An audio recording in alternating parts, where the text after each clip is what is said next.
Week అంతా కష్టపడి మనము వీకెండ్ ఎప్పుడు వస్తుందా అని వెయిట్ చేస్తాం.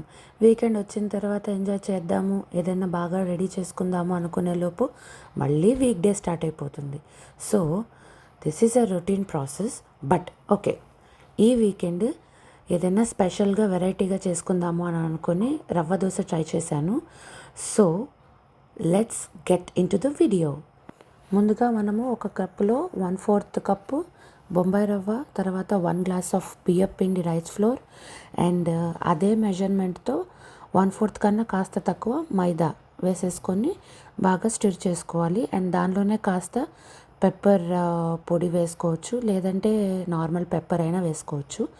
అది వేసేసిన తర్వాత రుచికి సరిపడా ఉప్పు, తర్వాత జీలకర్ర అదే జీరా కొంచెం ఎక్కువ క్వాంటిటీలో వేసుకుంటే టేస్టీగా ఉంటుంది.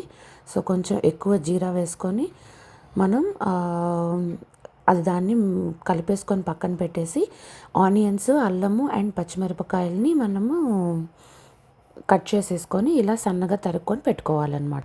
ఈ ఆనియన్, జింజర్ అండ్ చిల్లీ ముక్కల్ని ఆ పౌడర్లోకి వేసేసుకోవాలి. ఆ పిండిలోకి వేసేసుకొని దాంతోనే పాటు కొద్దిగా కొత్తిమీర అండ్ కరివేపాకు, నా దగ్గర డ్రైడ్ కర్రీ లీవ్సే ఉన్నాయి, సో నేను అది యాడ్ చేసేసుకున్నాను.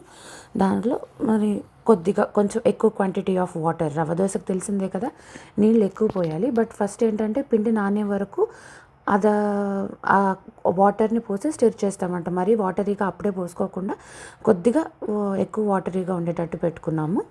అలా ఒక 1/2 అవర్ టు 1 అవర్ దాన్ని పక్కన పెట్టేశాను.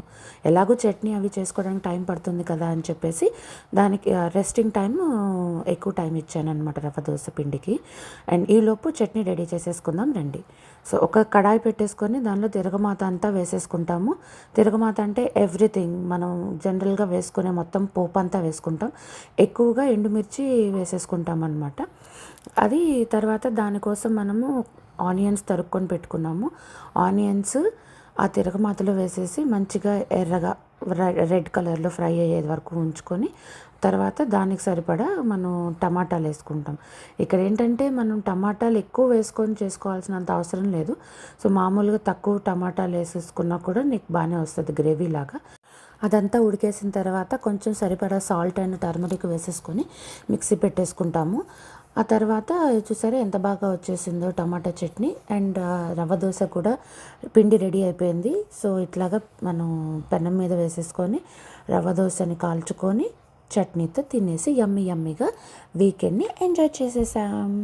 అండ్ ఈ రవ్వ దోశ ఏంటంటే మనం చాలాసేపు కాలనివ్వాలి, చాలా స్మూత్గా అండ్ క్రిస్పీగా రావాలి అని అంటే మాత్రం కొంచెం ఎక్కువసేపు కాలనిస్తే మనకి హోటల్ స్టైల్లో రవ్వ దోశ వచ్చే ఛాన్సెస్ ఎక్కువగా ఉన్నాయి. అండ్ ఇది ఫ్లిప్ అవడానికి కూడా చాలా టైం పడుతుంది. So rava dosa is a time taking process, చాలా ఓపిక్గా చేసుకోవాలి. అంతే కదా, మనము ఎంత ఓపిక్గా చేసుకుంటే దాని రుచి అంత బాగుంటుందన్నమాట. సో ఇలాగా మేము వీకెండ్ని ఎంజాయ్ చేసాము. మరిన్ని వీడియోస్ కోసం సబ్స్క్రైబ్ చేసుకోవడం మర్చిపోకండి. అలాగే do follow me on Instagram.